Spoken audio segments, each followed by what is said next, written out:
Welcome to another episode of the Nuclear Medicine, Molecular Medicine podcast. And we're in Philadelphia and at the Society of Nuclear Medicine meeting.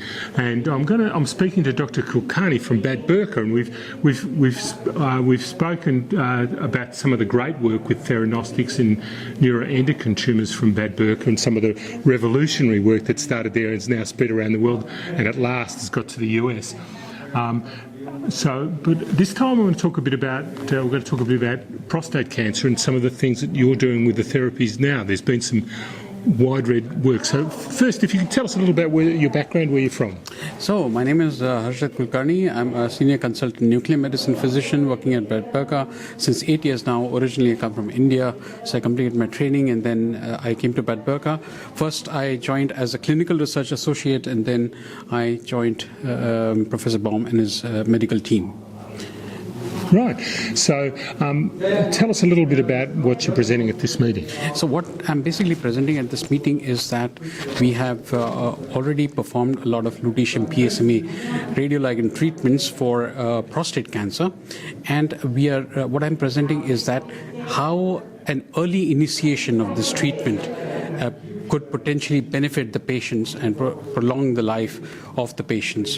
Because currently, lutetium PSMA radioligand treatment is performed in patients with end-stage prostate cancer. So these patients have already had all sorts of treatments, like, for example, chemotherapy, and then are in a poor general condition and poor immunological status when they come to us. And these patients do not respond so well to treatment.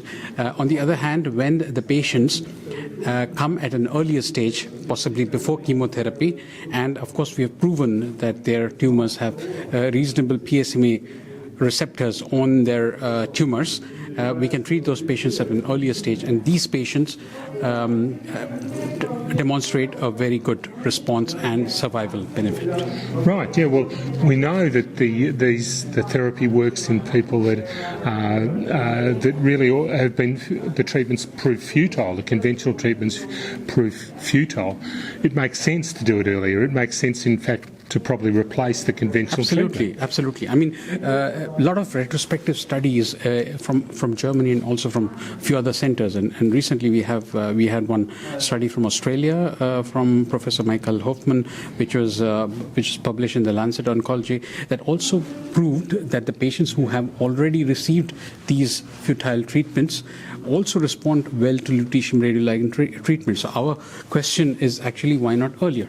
Why not before they actually have received these treatments? And of course, with our treatment, the patients tolerated it very well. There are absolutely no side effects, acute or even chronic, which are irreversible side effects. So potentially better condition, and also at an earlier stage of the disease, that could definitely be more beneficial to the patients. Right.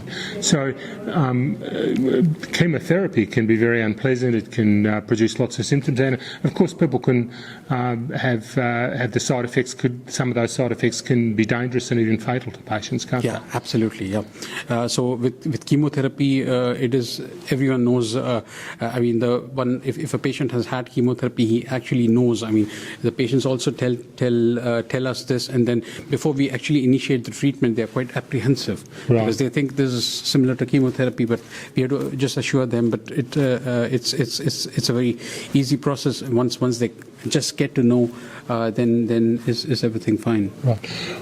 Part of the problem is that people are scared of radioactive treatments. You know, the word radioactivity is a scary treatment, like chemotherapy, but probably even worse. But the truth is that the side effects from radioactivity tend not to be as severe. They're mainly salivary glands, those sorts of things, perhaps some kidney effects, those sort of things. First I would like to correct you, if I may. Sure. What we are talking about is targeted radionuclide treatment. Right. So it's the aim of the targeted radionuclide treatment is that it is specific to the tumor and delivers dose to the tumors and spares the normal organs. Right. You know, so that is the main objective.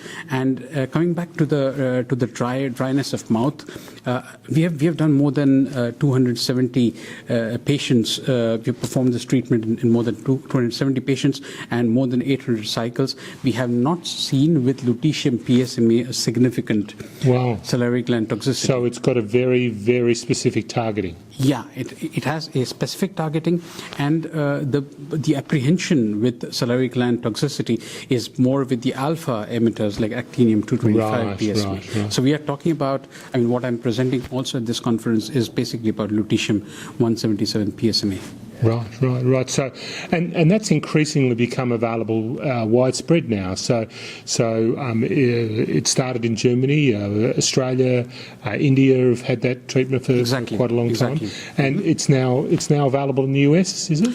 It's available in the US in the sense that it is a part of clinical trials, and so there are few clinical trials which have already started, but on a large scale, a clinical trial is supposed to start in the near future. Right. Because prostate cancer, of course, is one of the most common cancers and one of the most common causes of death, isn't it? Yeah, in men, absolutely. Yeah.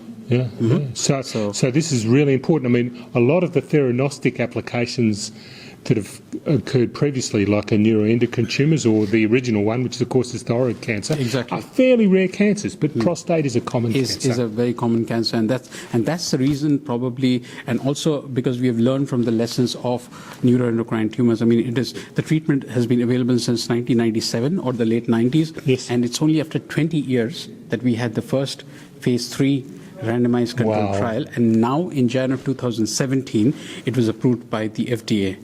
After 20 years. It's a long battle. After Europe, exactly. And probably the nuclear medicine physician community, as a whole, we have learned a lesson. And secondly, as you say, because prostate cancer is so common, that's why is the interest growing. Yeah. Okay, so, well, that's amazing. I mean, I think it's amazing that it's taken so long, and it's sad that it's taken so long. Maybe it's difficult to get new treatments in. Is there resistance among existing doctors, or is it FDA rules? What's really stopped this taking so long? I think a combination of everything. What you mentioned, it's a combination of everything you mentioned. So it's basically resistance amongst the doctors. Because certain treatments have already been there, and then for the randomized controlled trials, you really need the funding. So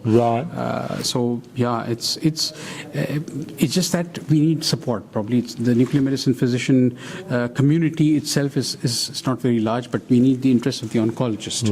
Once they believe that, and then I think the beauty with Theranostics is that we've got an imaging agent that matches the therapy, so that you can measure how effective the therapy it is, and that's far better than just about.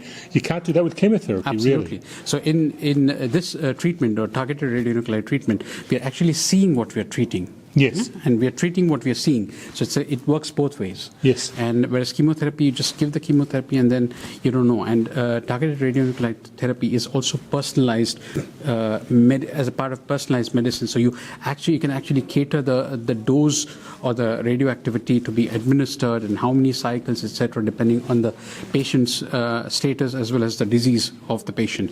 Whereas in chemotherapy is the 6 cycles, and the second important thing is that you can repeat the treatment if the patient has had an objective response after, and then he remains progression-free for, let's say, 12 months or 18 months, and again has a progression, one can again use lutetium treatment because it's so non-toxic. So, but this isn't an absolute first-line therapy. The first-line therapy is hormonal treatment, is that right, or other treatment?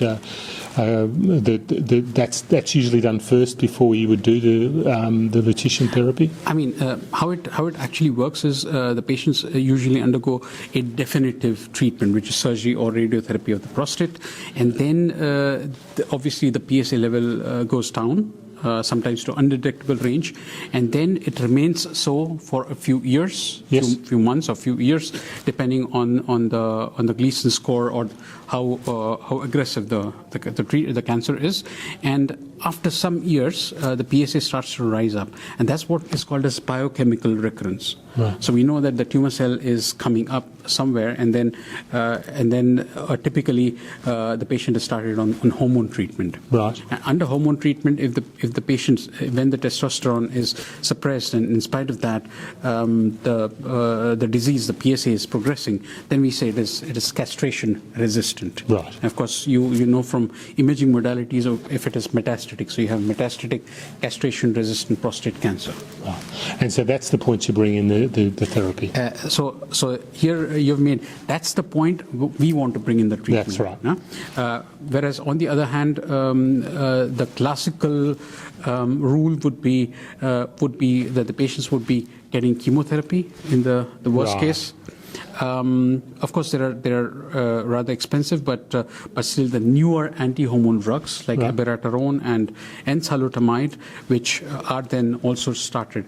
We believe that PRLT in combination with these drugs could have a synergistic effect, would Right. have an additional effect. Right. And we also recommend that the patients continue taking those drugs if they're taking if they're getting PSMA radioligand treatment. Are there any plans to bring this even earlier? I mean, even to say perhaps we should even treat it as a more first-line therapy? There you have it. So we've also done in about 17 patients now. We have to do an analysis again, and that's what we call as a de novo treatment, or the first line treatment. That is even before the hormone treatment, because Wow. because you know the men are scared of hormone treatment Right, because of yes. a lot of side effects, and we have these patients are typically doctors, and they said no, I will not have hormone treatment. Right. And in this time, we had the PSMA PET-CT. The PSMA PET-CT showed, of course, PSMA positive metastasis, and they asked themselves, because they're also thinking a lot, because as doctors, so why don't I undergo a PSMA radioligand treatment, which might spare me of hormone treatment? Yeah. And that's what they did, And with excellent results. brilliant. With a progression, with a still longer progression-free survival as compared to the patients who have not had chemotherapy but hormone treatment. And we have also had some complete remissions. And when I say complete remissions, the patient has had a long-lasting. So over 2 years, his PSA has been Right. 0, and the patient is coming to us next week for imaging. Oh, brilliant. And we'll be seeing how the results are. So how can people find out more about this? About, you mean PSMA radioligand treatment? Yes. Or, you have now the internet. There's abundant literature about it. There are a lot of publications about it. In English, probably might be limited, but you have some lot of literature in German, because in Germany Right. it's growing very fast. So every hospital has its protocols and everything, but that can be easily translated. And I mean, there is a lot of information for the patients Right. about this treatment on the internet. Excellent. Yeah. Well, thank you very much. Is there anything else you'd like to add? Or you? Well, no, I just I'm very happy that I could share this information with you, and especially that you also have a lot of interest in. Absolutely. I think it's great that we're making a huge impact. And where next? Is it breast cancer, or is that where we can go next? Absolutely. The breast cancer is really an unmet need, but we need to find the right target in Right. the breast cancer, and that's really what is limited right now. We know that there are few targets, and then the key is not only the target, but the right radioligand or Yes. right ligand which can bind to these targets, and then one can diagnose and treat. Brilliant. This disease. Thank you so much for your good work. You're most welcome. Okay, thanks. Bye-bye. Bye.